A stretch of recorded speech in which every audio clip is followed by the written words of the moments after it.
Hace algunos años, Roberto Saviano, un periodista italiano, escribió un libro llamado Gomorra.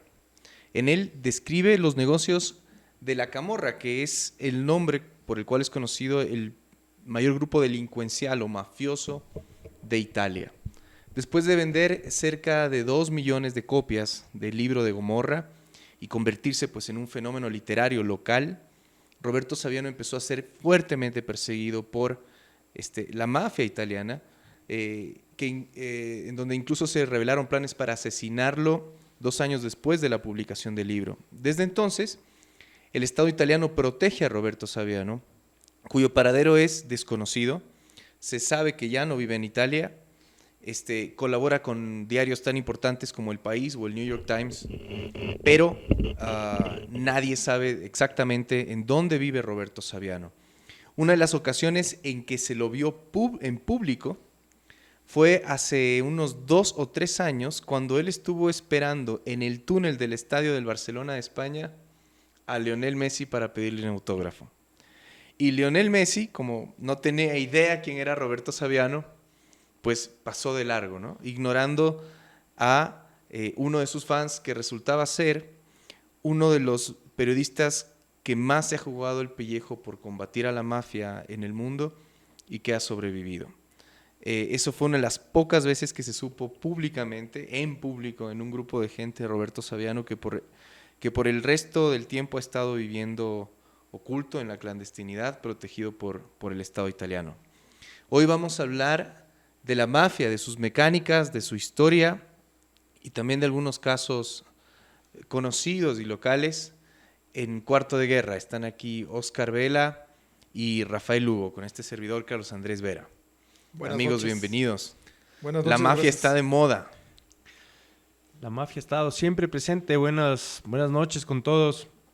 Estaba leyendo que, por ejemplo, la mafia japonesa, Yakuza, inicia en 1700, ¿no? 1600, en el siglo XVII.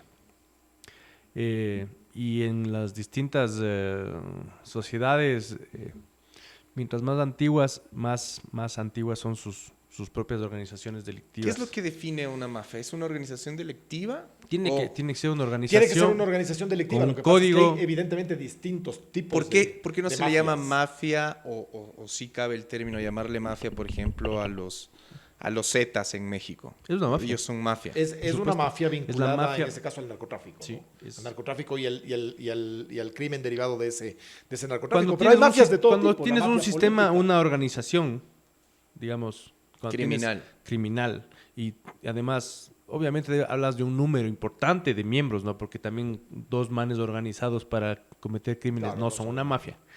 Donde tienes un sistema piramidal de control, un sistema de autoridad, de jefes, donde tienes códigos escritos y otros no escritos, y sobre todo la participación en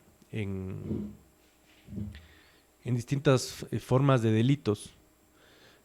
Tienes una mafia, ¿no? Ya, Claro, o sea, la claro. mamalucha era mafia. Mafia. Sí, claro, una mafia organizada, el crimen organizado en la ciudad, en este caso, en el submundo de la ciudad de Quito, ¿no? Un crimen organizado. Los choneros. Los choneros, por ejemplo. Evidentemente, la gran inspiración han sido las mafias de estas italianas, a las que tú te refieres en el inicio, y gracias a la obra de Saviano, de Gomorra, esto de alguna forma surgió, pero surgió también con Mario Puzo, del que vamos a hablar ahora, con El Padrino. Y también surgieron en los Estados Unidos alrededor de un tema que hoy sería impensable, la prohibición del alcohol. Ahí surgieron las grandes mafias de Chicago, Al Capone, y todas esas luchas, todas esas batallas por la venta del alcohol ilegal en aquel momento, ¿no? Esos temas que las sociedades han proscrito en su momento. Y fíjate cómo van derivando las cosas. Ahora las grandes mafias del mundo, criminal, están vinculadas especialmente al narcotráfico. Y a la venta de A lo armas. mejor en 50 años sí, por supuesto, pero digamos las más grandes de todas, y hoy vamos a hablar de varios ejemplos. Tenemos el más cercano de todos, el de Pablo Escobar, y muchos otros derivados de ese. Pero fíjate cómo va dando las vueltas el mundo. A lo mejor en 50 años, si es que existiera una legalización de las drogas, se esfumarían las historias de las mafias como se esfumó la de Al Capone. Sí, aunque sí hay que decir, uno de los temas en los que yo hace algunos años me quise meter para hacer un documental tenía relación con la trata de personas. Y resulta que la trata de personas, por lo menos en Ecuador, y me parece que a nivel regional eso es igual, es un negocio que es producto de la diversificación del negocio de los narcotraficantes. Entonces los narcotraficantes en la región lo que han hecho es básicamente dejar de tener solamente el negocio de la droga, de la comercialización de droga y producción de droga, para diversificar y meterse en venta ilegal de armamento, comercio de personas, trata de personas. Hay muchos casos de niños desaparecidos en provincias pobres del Ecuador, como Cotopaxi, como Chimborazo, niños indígenas, que han sido literalmente robados para ir a trabajar a otros países. Así como hay muchos casos de mujeres que son esclavizadas para prostituirse, muchos casos de venta ilegal de armas. Y este fue uno de los casos que cuando me empecé a meter a través de organizaciones que ayudan a gente o que asisten a personas que son víctimas de este tipo de cosas, sentí miedo, ¿no? Sentí miedo. Es decir, ¿Te intimidaron en algún momento? No, estaba solo averiguando, estaba solo Ya. investigando, no llegué a meterme ni a enfrentar, ni a confrontar, ni a denunciar. ¿Te dio miedo hacerte consciente de los riesgos en los que se- vivimos? Sentí que me iban a matar si seguía investigando eso. O sea, me ha pasado antes que pues suelo ser a veces vehemente, a veces de forma irracional o un poco irracional con el poder, y nunca llegué a sentir miedo de que me puedan matar por eso. Pero en estos temas hay un mundo por debajo que definitivamente es muy poderoso. Y una de las cosas que me hizo sentir miedo es que en esta averiguación de cosas, hace algunos años, y lo voy a mencionar, serán 9 o 10 años ya, hubo un caso de sicariato, de asesinato en la discoteca Blues, afuera de la discoteca Blues en la República, en Ecuador, en Quito, perdón, en la República, en la Avenida República. En la Avenida de la República. y Almagro. Afuera del Blues. Y ese caso involucraba tantas cosas truchas por detrás. Ahí estaba metido un tema relacionado con la Federación Ecuatoriana de Fútbol, estaba metido un tema de conciertos, había metido un tema de negocios, había narcotráfico, había muchas cosas, al punto en que la familia del asesinado no quiso saber más, No tocó el tema ya. no tocó el tema.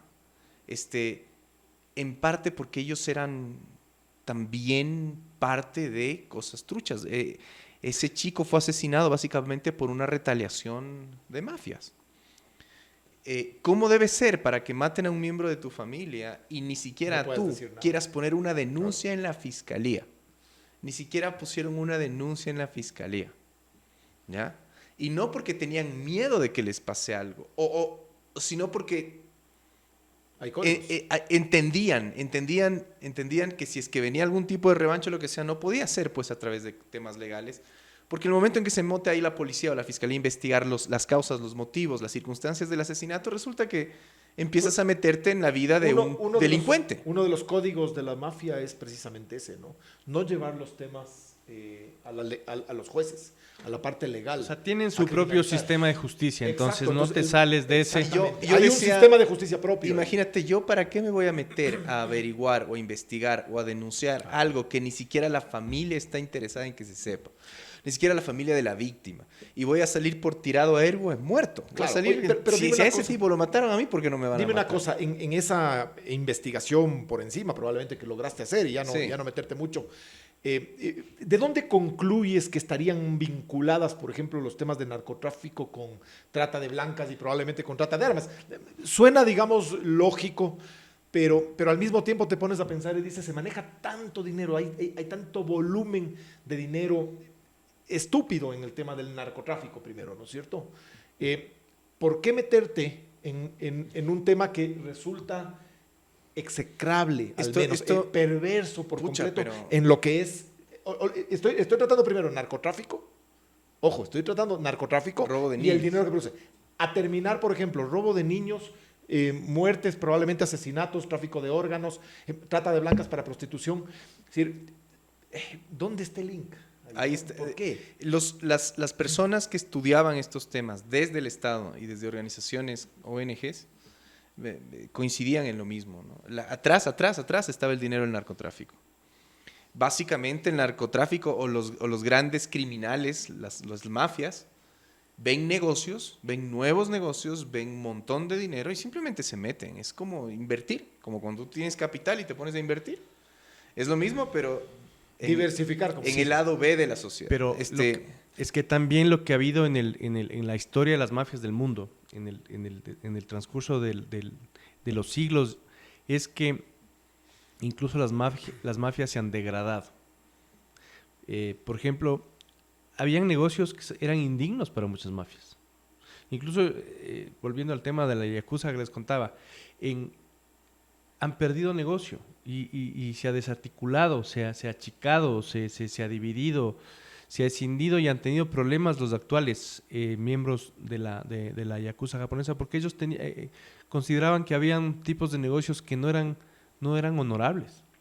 Dentro de la propia actividad criminal, habían unos que no eran honorables. ¿El negocio de ellos es cuál? ¿Narcotráfico o armas? No, ni narco, por ejemplo, no consideraban honorable traficar con drogas, ponte. Ellos han de haber traficado opio, ¿no? Y tenían tenían más bien un tema de controlar negocios, controlar barrios, tener cobrar impuestos, tener tu un territorio. asunto de extorsión, Chantajes. e incluso un tema de robarles a los poderosos y un poco repartir entre los pobres. Un tema que tenía cierto sentido y que además es coherente con uno de los principios de la mafia, es que ellos han intentado siempre tener una buena relación con la sociedad. Es una más... Con la más, gente. Sí, con la gente. Es más una postura anárquica, antiestado, antipoder, pero sin pelearse. Y hay negocios, en cambio, que ya te enfrentan directamente con la gente, ¿no? Como el narcotráfico, la trata de personas, etcétera, etcétera. Entonces, hay muchas mafias que no han incurrido en eso, pero les ha repercutido en una disminución del negocio y del poder. Y hace poco también leía que el nivel de violencia, el nivel de depravación de las mafias latinoamericanas, como los Zetas, como la la mafia mexicana, que es la más grande que hay en Estados Unidos, o cualquier otra mafia latinoamericana, les dan 5.000 vueltas en violencia y en crueldad a los italianos. Sí, claro. O sea, que no hay comparación en los niveles de violencias de las mafias de Chicago, aunque había igual muertos y heridos y todo eso, o las mafias de la camorra italiana, a lo que hay ahora acá. Entonces, no solamente se trata de un tema de diversificar, sino también que hay mafias que tienen menos honor, si se le puede llamar así, menos límites, menos... Y ahora aterrizando un poco el tema a nuestro país, este término, esto de la mafia ha circulado por todo lado desde hace varias semanas, ¿no? Es decir, o meses probablemente. Yo creo que hay antecedentes. El tema previo a eso es el intento de la mafia por tomarse el Estado y un intento bastante público, bastante fresco, relativamente fresco, fue el de Pablo Escobar en Colombia. Claro. ¿No? Pablo Escobar... El gran error de su vida, además, ¿no? Primero su investidura, su traje era el de un empresario próspero, un empresario ganadero, que tenía mucho éxito, era muy popular en Medellín, aparecía en los partidos de fútbol. Ayudaba a ciertos barrios pobres. Y pues se le metió la idea de incursionar en la política, ¿no? Primero apoyando a quien luego asesinaría, ¿no? A Juan Carlos Galán. Cuando estaba en sus primeras campañas para la presidencia de la República. Pablo Escobar incluso temporalmente fue miembro del partido liberal de Juan Carlos Galán. Juan Carlos Galán fue públicamente quien le dijo a Pablo Escobar que él no iba a incluir en o apoyar a miembros de su partido que tuvieran relaciones con el narcotráfico, con la mafia. Galán es uno de los primeros en llamarle narcotraficante a Escobar Lo hizo en un momento en que Escobar no era, pues, Tan visible, públicamente digamos, sí. considerado un narcotraficante. Y luego Pablo Escobar tiene esta obsesión por controlar el Estado, ¿no? Y el momento en que no puede controlar el Estado es cuando decide declararle la guerra al Estado. Y ya se convierte en una guerra abierta que termina, pues, obviamente generando una masacre, un baño de sangre en Colombia, pues, y luego la muerte de Pablo Escobar. Y yo menciono a Pablo Escobar porque para mí el ejemplo contemporáneo más cercano a Pablo Escobar, o si tú lo quieres poner de esta manera, es ¿qué hubiera pasado si Pablo Escobar hubiera sido presidente de Venezuela? Perdón, de Colombia, Colombia. es Venezuela. Mm, ¿Ya? Eso es lo que hubiera pasado con Colombia. sí. Venezuela es un caso de éxito y de estudio de cómo una organización criminal se apodera del Estado. Vinculada al narcotráfico. Vinculada al narcotráfico Tráfico de armas. y, hermano, en Venezuela ahora todo es un negocio. Es decir, la comida es un negocio. Ah, Ellos controlan la comida, ellos controlan absolutamente todo y hacen negocio con todo. Mucho tiene que ver el ejército, donde también los coroneles, los generales tienen pues sus zonas. El diferencial cambiario es el mayor negocio, es más Tienes- negocio que el mismo narcotráfico. Tienes a los capos, producto de la devaluación. tienes a los capos que son Diosdado y Maduro. Es decir, para mí llamar a Venezuela un estado ya es ofensivo para con los venezolanos. Ya es no reconocer lo que realmente está sucediendo en ese territorio que ya ni siquiera es un país. Para mí un país no es eso. Un país no es eso. Eso es un estado fallido. Ahí ya no hay estado, lo que hay es un territorio. Se llama Venezuela ese territorio, está controlado por una organización criminal. Y es muy interesante, muy preocupante cómo esa organización criminal delictiva se hizo del poder. Porque usó al inicio, ¿no?, todos los mecanismos democráticos, todos los mecanismos legales o constitucionales, o torciéndolos un poquito de pronto, como también quisieron hacer acá, para llegar al control total del Para Estado. controlar Y todo. desde ahí ya se convierte en una carrera por permanecer en el poder. Ya cuando estás a ese nivel de involucramiento en temas ilegales, cuando ya estás a ese nivel de delincuencial, ya no hay marcha atrás, ya no puedes decir, bueno, ya me robé 500 millones de dólares, me voy a retirar. Porque si te retiras y te vas a vivir lindo a Europa o a Miami, te van a meter preso, te van a perseguir. Claro, de hecho ellos no pueden pisar no las vas, fronteras, no vas a terminar bien. Entonces, lo que te queda es hacer del Estado tu campo de fuerza para vivir en la impunidad, Claro, para y vivir defenderlo a muerte. indefinidamente en el poder y defenderlo a muerte, ¿no? Defenderlo a muerte. Así Y me parece que acá, si bien nunca llegamos a ese extremo, hubo, claro que sí, un intento bastante es. exitoso. Copiamos la receta original, eso está claro. Sí, ¿no? pero hubo un intento bastante exitoso. O sea, yo sí creo que llegamos al punto en donde casi todo el Estado era el negocio de alguien. Ya estábamos hablando de obra pública, era negocio de alguien. Negociación de petróleo era negocio de alguien. Pases policiales era negocio de alguien. Menciona cualquier área. Venta de medicinas, negocio de alguien.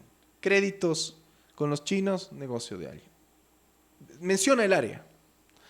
Y era el negocio de alguien, ¿no? Y por supuesto, llegó el punto en donde por malos cálculos, por egos, por malas estrategias, el modelo piramidal aquel se partió y quedaron algunos capos por ahí, o semicapos, sueltos, tratando de asegurar su espacio, ¿no? Tratando de asegurar su blindaje para lo mismo que estoy diciendo en el caso de Venezuela, mantenerse en la impunidad. Porque ahí se llega a rasgar un poquito y vas a encontrar todo tipo de ilegalidades, desde, por supuesto, lavado de dinero hasta desaparición y asesinato de personas. Lo vas a encontrar. ¿Qué dice Rafa? Sí, de alguna forma se quebró ese orden que debían haber seguido, esa receta inicial, y se terminó rompiendo efectivamente. ¿En qué punto se rompe esa tentativa de consagrar a la mafia como la venezolana? Porque, verás, hay un famoso mafioso italiano que tomó el poder de la mafia italiana por los años 90 con la idea de recuperar la mafia, de salvar la mafia de su caída estrepitosa en el fracaso. Pero como salvar el honor, dices tú. No, como para rescatarle como organización, porque estaba cayéndose, ¿no? Provenzano se llama. Y él estuvo desde el 93 hasta el 2000 y pico que cayó preso, pero en esos años él recuperó la mafia con 7 reglas que aplicó, que eran invisibilidad, mediación, flexibilidad política y otras que no me acuerdo, relación con la religión, con Dios y algunas más. Pero sobre todo para él era fundamental entender la actualidad. Y él decía, ya no podemos disparar primero y preguntar después. Ya no podemos generar escándalo. Ya no podemos andar peleándonos con todo el mundo. Tenemos que más bien aplicar un tema de ser más bien imperceptibles al ojo común, de que no se nos vea. Y tampoco sirve la violencia ya para incluso decían, había que pedir pacíficamente las extorsiones, etcétera, etcétera. Y parecía chistoso, pero le funcionó. Y él le recupera a la mafia hasta que se va preso. Y claro, o sea, tiene sentido porque el tipo entendió el mundo actual. Entendió la modernidad. Entendió la modernidad. Ya no es y tenía los ejemplos probablemente ya no en es la mano, desaparecer al enemigo. A él le ¿no? decían el fantasma de Corleone, le llamaban a él, ¿no? O sea, él entendió. ¿Y cuáles eran los negocios en los que él estaba metido? Los mismos, pero con otro estilo. O sea, droga, armas. Droga, armas, trata de personas, chantaje en general. En Italia se funcionó mucho la extorsión. Entonces, claro, él dice, y una de sus reglas era ser flexible políticamente. ¿Qué significaba? Es decir, yo puedo salir a apoyarle a tal político, pero si mañana necesito apoyarle al otro. Apoyar al otro, lo hago, y no se casaban con nadie. Y así funciona una mafia en la actualidad, y así es como parece ser que es la forma para que puedan soportar el paso del tiempo, ¿no es cierto? Pero si vos agarras y conviertes tu organización en un espectáculo público, y aparte necesitas tener el voto ciudadano, y aparte necesitas estar todo el tiempo no necesitas, pero tu actividad te lleva a estar todo el tiempo en los titulares y en el ojo de la gente. No vas a poder irte más allá de un par de años.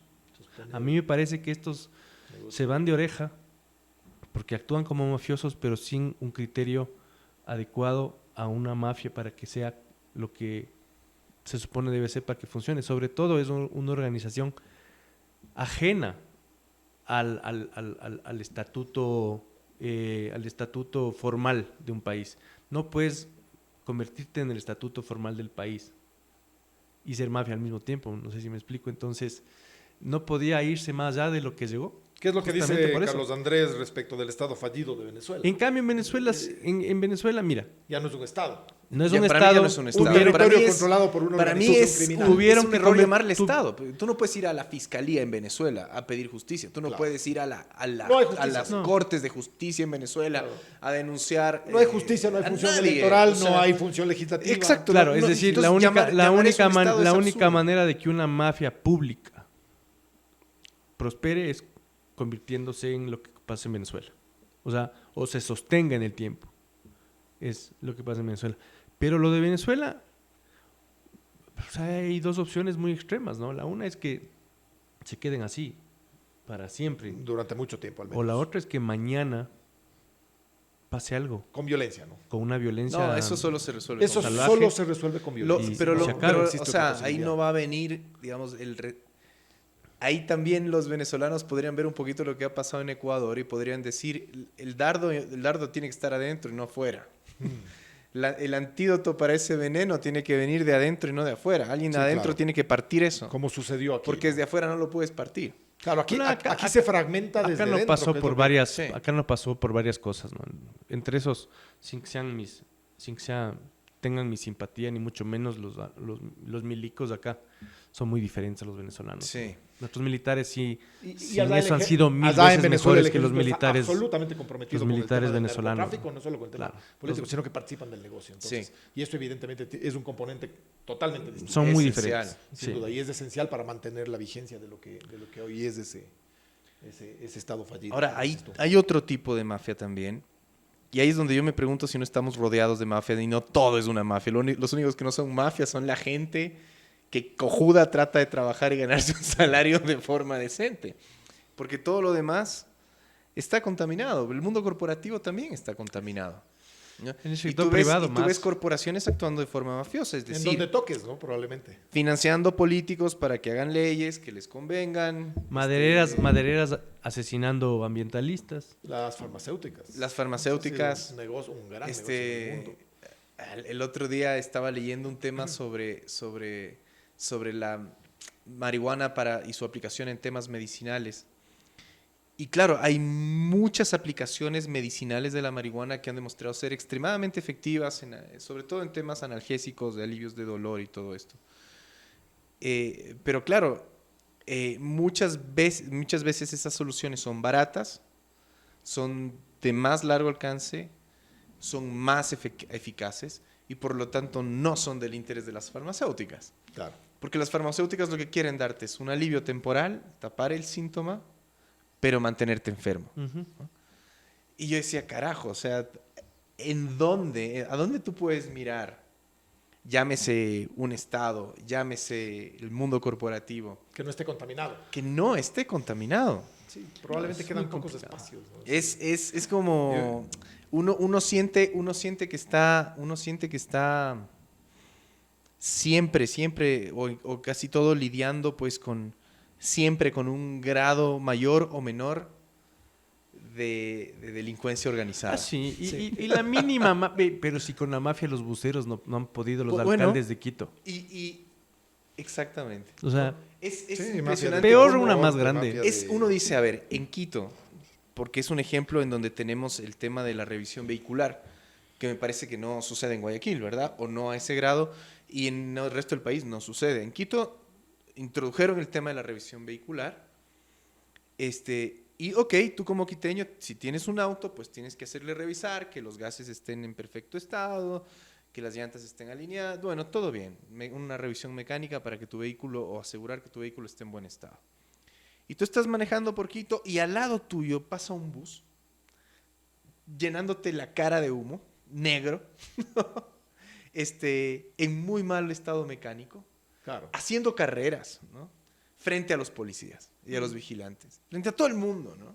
Sí, policías amenazando viendo el la celular. Dice, a ver, yo no puedo circular si es que boto un poquito de smog, me paso en un Claro. no sé, en un O si X tienes porcentaje. la luz del freno. No, ajá, si no tienes una direccional no puedes circular, mejor dicho. Sí. ¿Ya? ¿Cómo circulan estos? ¿Y cómo circulan estos? Sí, es increíble. Esto, bueno, la respuesta es, estos circulan porque son una Las- fuerza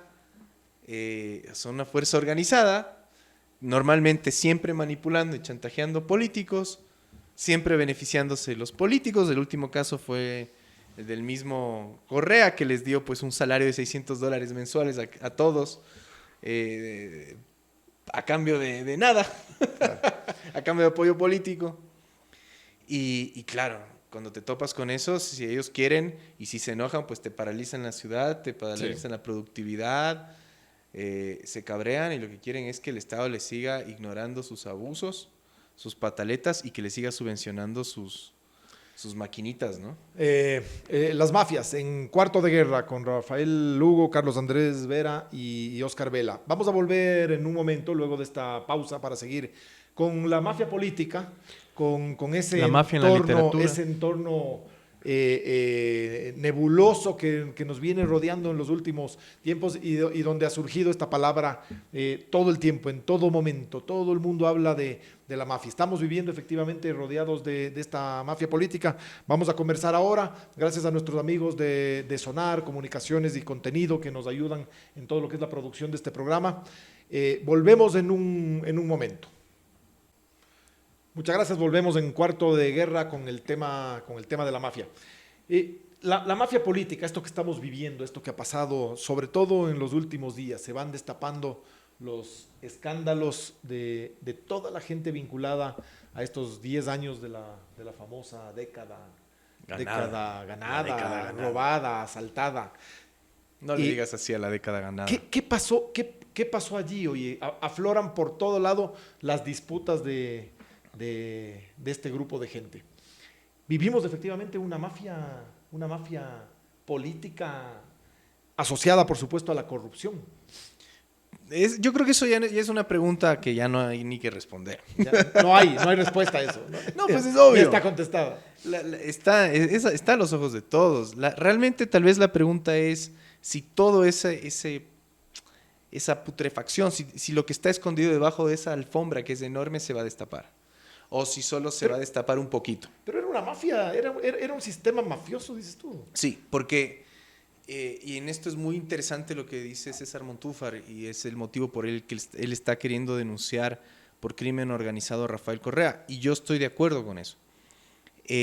La diferencia es que antes tú tenías corruptos, tú tenías personajes Porque que... corrupción siempre ha habido, así es. Sí, había una corrupción. Básicamente habían estos funcionarios públicos que al momento de asumir el poder veían las formas de beneficiarse, ¿no? De robar, de chantajear, de extorsionar, de pedir coimas, etc. Pero el momento en que el Estado empieza a modificarse para funcionar como un aparato que favorezca la corrupción, ya estás hablando de corrupción institucional. Te doy un ejemplo. El tema de las compras públicas, por ejemplo. Se crea el famoso portal de las compras públicas. Y por supuesto, ahí tenías un sistema que a ojos de todo el mundo era más... Debía ser transparente. Más transparente. Entonces, por ejemplo, si tú querías venderle llantas al Estado y tenías una llantera o representabas o importabas llantas o construías llantas, lo que sea, tú aplicabas al portal en donde el Ministerio de Gobierno decía necesito 50,000 llantas y pues aplicabas y ganaba la mejor oferta técnicamente, económicamente, etcétera. Bien. Pero en el portal de por compras públicas nunca estuvieron los sectores estratégicos. Jamás. Los sectores estratégicos, los temas de los sectores estratégicos no tenían concurso público y se manejaban a dedo. Con decretos de emergencia, ¿no? Con decretos de emergencia, incluida la comunicación, que nunca fue un sector estratégico. Entonces, ahí tú estás creando el marco institucional para la corrupción. Porque estás abriendo la puerta a que, ok, yo tomo la decisión, yo elijo a los chinos. Chinos, si ustedes quieren que yo les elija a ustedes antes que a los brasileros, tanto, ¿no? Brasileros, ¿ustedes quieren que les elija a ustedes antes que los chinos? Tanto. A dedo, cero concurso público, cero, y ya lo vimos, ¿no? Ya vimos cómo parte de ese arreglo, en donde todavía quedaban algunos candados institucionales, por ejemplo, en la Contraloría, fueron resueltos. Y por eso ahora el Contralor está prófugo, ¿no? Entonces, el momento en que tú construyes el marco para que la corrupción sea institucional, ya llevas la corrupción a otro nivel. Ya no estamos hablando de que hay un X o X funcionario corrupto. Se configura de alguna sino que forma configuras el Estado para robar, para asaltar y para extorsionar. esta mafia, que es lo que decimos, esta organización, Sí. en este caso para robar. Y en este caso, y este es un tema para otro programa y seguramente para muchos otros programas, y cuyas dimensiones no tenemos todavía totalmente aterrizadas, y es el hecho de qué fue lo que se le dio a la China, en qué condiciones se le dio a la China esas cosas, por cuánto tiempo se le dio y a cambio de qué. Es verdad que China tiene una presencia mundial, es decir, hasta los Estados Unidos están en deuda con China, eso no es ningún secreto, pero las condiciones en que el Ecuador se comprometió a la China en casi todos, si no en todos los sectores estratégicos, es un tema que merece una lupa muy, muy, muy profunda, ¿no? Y cuyo alcance y cuya gravedad no sabemos. Un solo ejemplo, los contratos de preventa petrolera que aún están vigentes, siguen siendo secretos.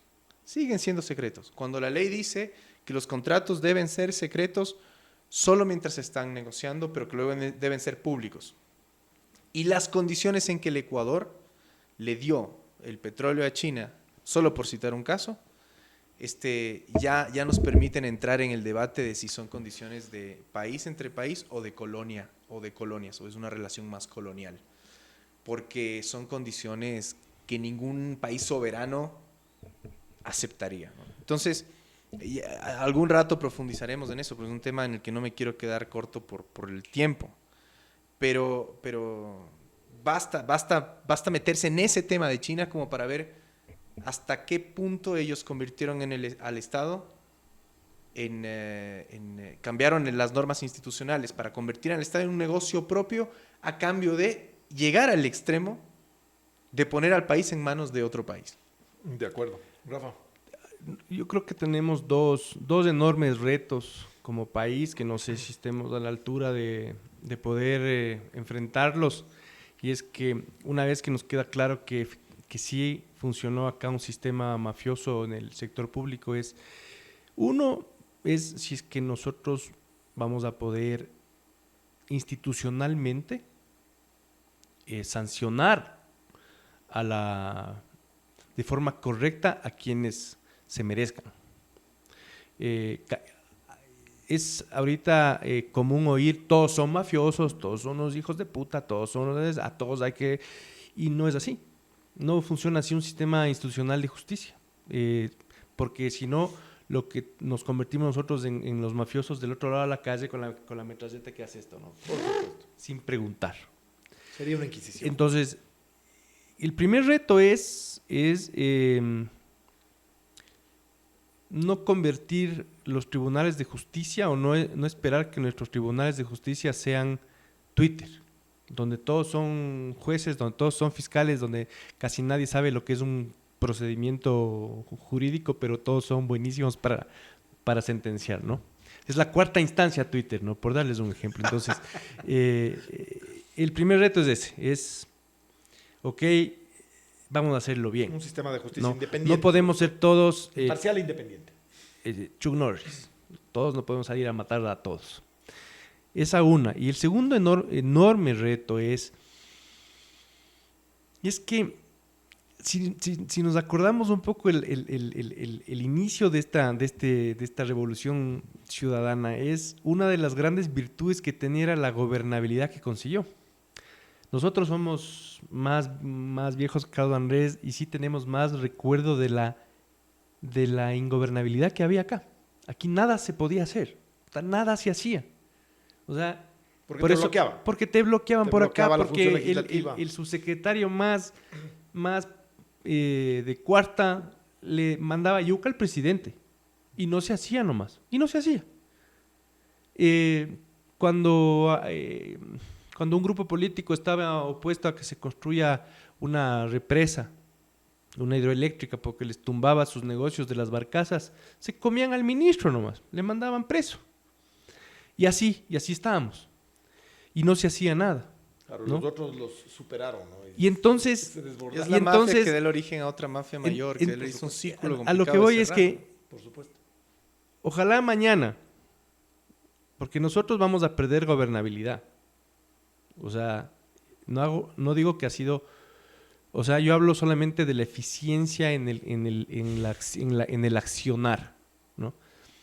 Claro que lograr gobernabilidad les dio también el poder de, carajo, si yo digo esto se hace y se hace, entonces como así no, también me cobro unos milloncitos, ¿no es cierto? Claro, ese paso entre que haya organización, en que haya ejercicio del poder, en que haya ejecuciones presupuestarias de forma ágil, digamos, que de pronto se convirtió en una forma de tener el acceso a que, ok, hacemos eso, pero aparte, como ya finalmente lo hacemos, también nos metemos un billete. Ese paso de nos metemos un billete es el que nos jodió a toditos, pero a lo que voy es que el día de mañana, ojalá no caigamos, y ese es el segundo reto que me refiero, ojalá no caigamos en cambio en que otra vez ya no se va a poder hacer nada. Sí, pero a lo que tú te refieres, y es cierto lo que dices, esa era la historia pasada del país. continua, permanente, así fue efectivamente.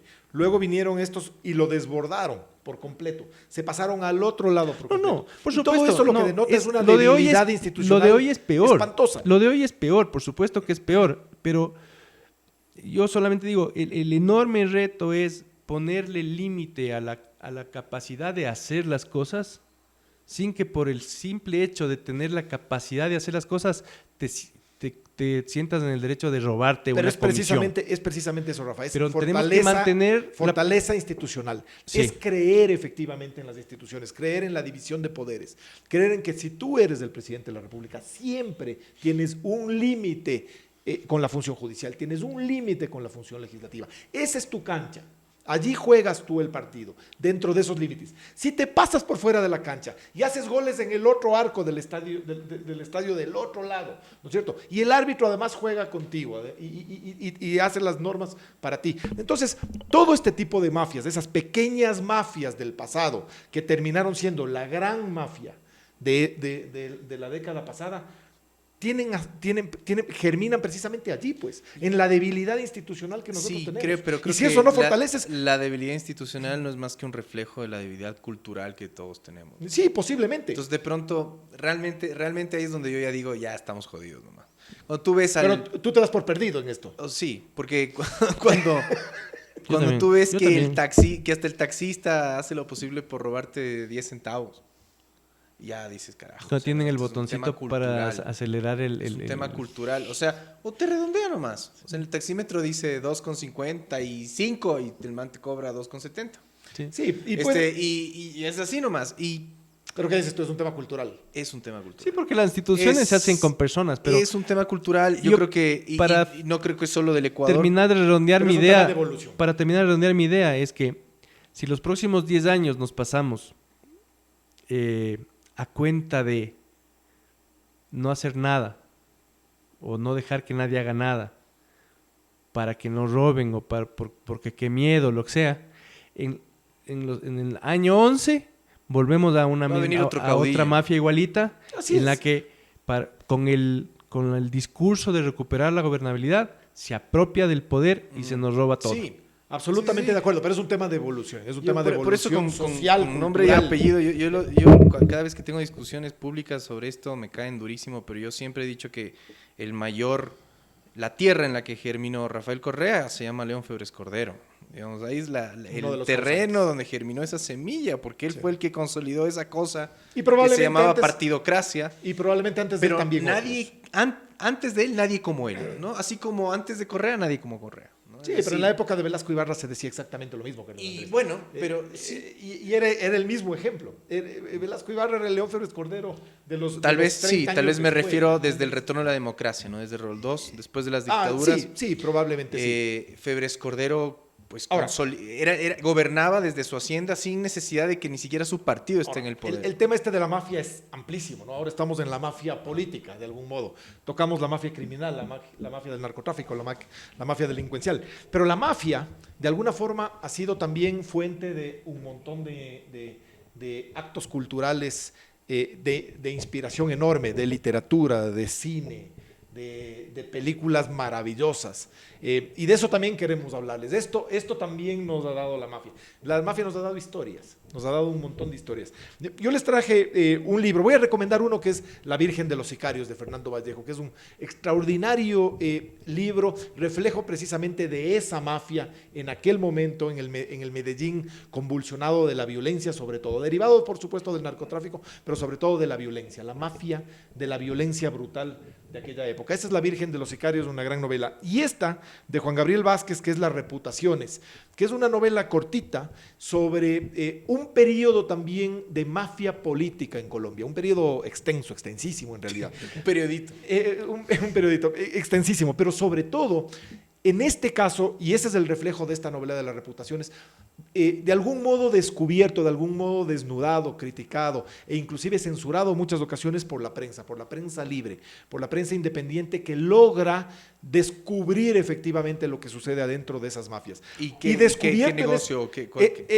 Básicamente es el tema de la mafia política en Colombia, descubierta por los caricaturistas, por el bonil de aquella época, que se llama Jaime Mayarino, que es una leyenda viva de Colombia y que fue el gran caricaturista de la época, que era capaz de con un solo dibujo, con una caricatura, desnudar al político más corrupto. Desnudar, por ejemplo, a un político que es parte de la novela, que es interesantísimo. Le desnuda a un político que es un pederasta conocido. Y lo acaba políticamente con una sola caricatura que básicamente les describo en pocas palabras. Es el tipo llamando a los niños, emulando a Jesús, y dice, dejad que los niños vengan a mí. Al día siguiente el hombre estaba muerto.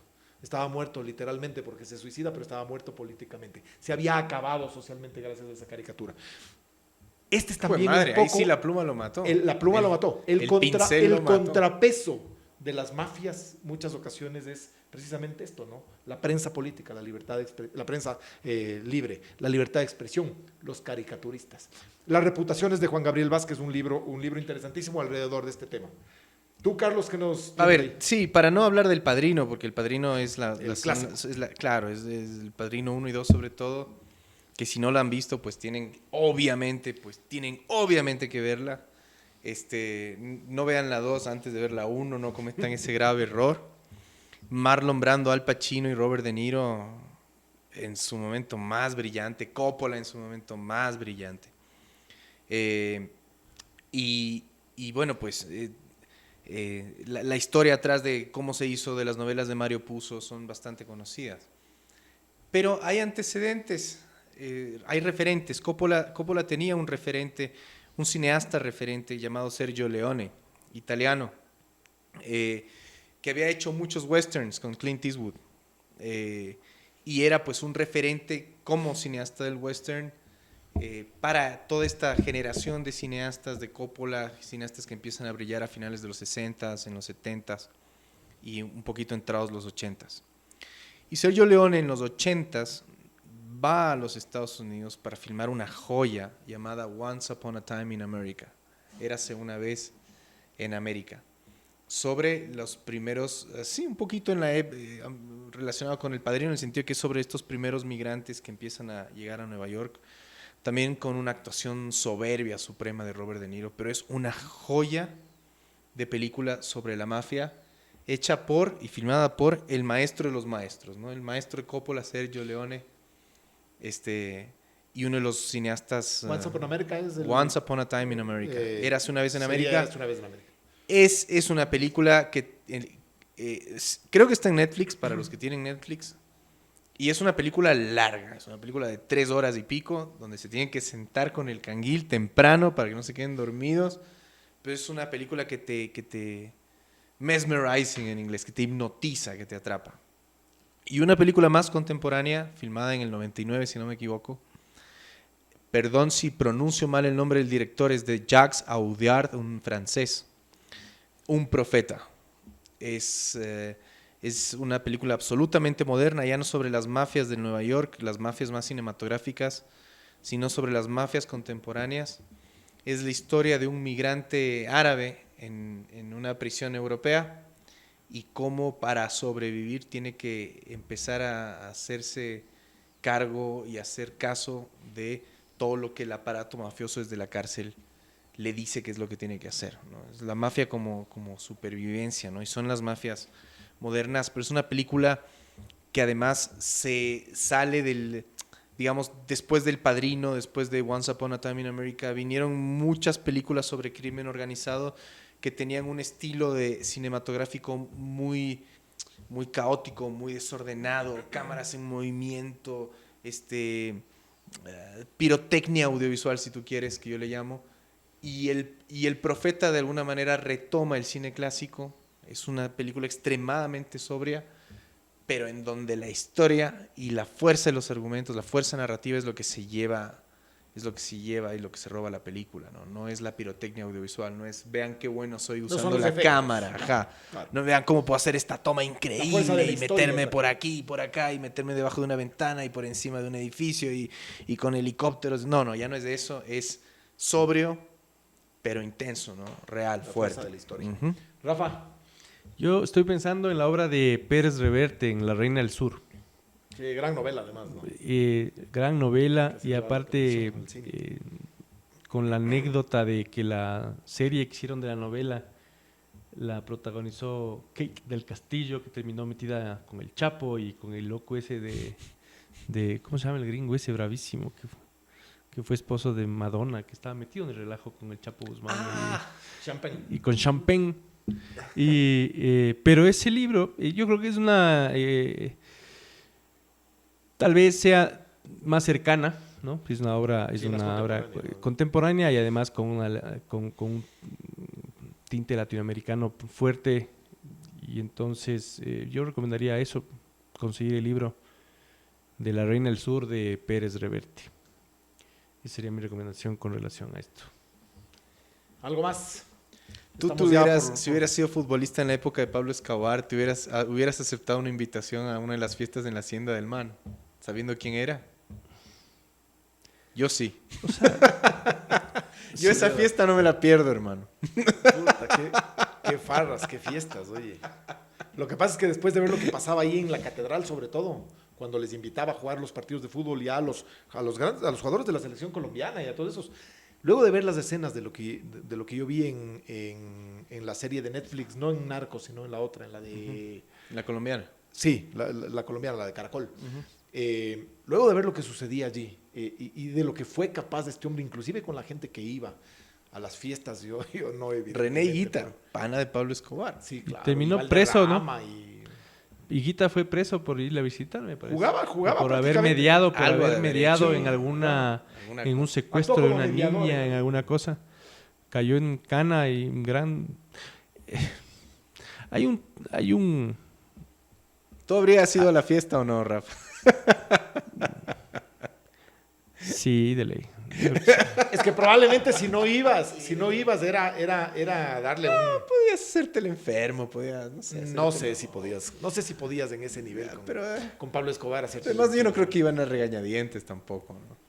No, tienen que haber ido a gozarla, ¿no? O sea, Y además pura fea invitada de estado. O sea, claro, esas... tremendo, ¿no? Bueno, A lo que voy es Hay- extremadamente seductor. es muy marginal ese mundo, entonces... El poder es seductor, el poder hacer lo que te dé la gana, el sentir que eres el dueño del mundo. Pablo Escobar decía que era el segundo hombre más importante del mundo después del Papa. Sí, eso decía él siempre. O sea, solo el Papa es más importante que yo, porque soy católico, ¿no? Porque es Claro. el Papa, el representante de Dios, ya está difícil Claro, superar él es más eso. directo. Pero después del representante de Dios estoy yo. Claro, eso decía. Sentirte así. Y yo creo que desde Pablo Escobar hasta cualquier galarifo por ahí que hace su negocio y es dueño de su esquina, de alguna manera se Y siente fíjate así, lo inspiradores sientes. que han sido este tipo de personajes como Pablo Escobar y como todos los mafiosos, Al Capone, etcétera. Todos ellos, lo inspiradores que han sido para todos los efectos. Literatura, cine, durante décadas, Pues que cómo no lo- décadas. Y hay generaciones... Viviendo de estos personajes que son magnéticos. ¿Tú te has ¿no? puesto a pensar por qué Netflix, por ejemplo? Netflix tiene un porcentaje altísimo de su producción es de mafia. De Y series Pablo de Escobar. mafias, sí. Pablo Escobar con bigote, Pablo Escobar sin bigote. La historia de Pablo Escobar, la viuda Y de ahora Pablo el Chapo, Escobar, él ni sí. siquiera... El Ahora el Chapo. No, y muchas de esas. ¿Por qué? Y no sé si has hablado con algún guambra que haya visto el cartel. Un pelado de 18 quiere ser narco. Claro. Después de ver el cartel. Claro, porque tienes plata, tienes peladas. Y no necesariamente es un chico de- marginal, no, trabajas pobre, poco, no. ganas mucho. Sino los algún lujos pelado de de clase media alta incluso. O sea, no es por hambre, digamos, no es una acción famélica ni nada por el estilo, sino qué bacán esto. Es la ¿no? aventura, Es la aventura de y- una vida que probablemente ni la habías soñado, ¿no? Y de pronto está allí, está ahí al alcance tuyo, porque si te involucras probablemente en temas como estos del narcotráfico, está ahí, ¿no? Está muy, muy cerquita probablemente, la ves al menos cerca. Quizá no está, pero la ves cerca. no sé si haya tiempo, pero hay una delgadísima línea roja entre realmente ser convencido de que la droga debería ser despenalizada y de que el tráfico de drogas o la distribución y producción de drogas no debería ser sancionado y por lo tanto dedicarse a esa actividad bajo protesta, ¿no? Digamos, íntimamente convencido de que no debería haber una prohibición, que hasta ahí yo aguantaría, hasta ahí yo entendería, ¿no? Porque yo también creo que debería despenalizarse todo, como se despenalizó el consumo de licor en Estados Unidos. Pero de ahí a todo lo que viene pegadito, que es ya entrar en extorsión, en asesinatos, en, Claro. en esto y el otro, Sí, pero ya se hace, la línea es tan delgadita que mucha gente, yo supongo, se meterá en ese mundo pensando que son simplemente unos rebeldes, unos anarquistas, unos pro mercado, lo que sea, y de pronto amanecen Pero asesinos. los hay, y de eso vamos a hablar en el Y de próximo pronto amanecen programa. asesinos, Cuando de pronto hablemos del amanecen Deep Web, cómplices. Los hay. Cuando hablemos del Deep Web vamos a hablar de un caso ahí vamos a entrar de esos en donde casos. sí hay de esos narcos buenos. Va, próxima semana con ese programa. Muchísimas gracias. Esto ha sido Cuarto de Guerra con Rafael Lugo, Carlos Andrés Vera y Oscar Vela, tratando el tema de la mafia y al final de la liberalización. Busquen Muchísimo. nuestro canal en YouTube, Cuarto de Guerra 2017, y síganos ahí. Y en las redes sociales. Muchísimas gracias. Buenas noches. Hasta luego.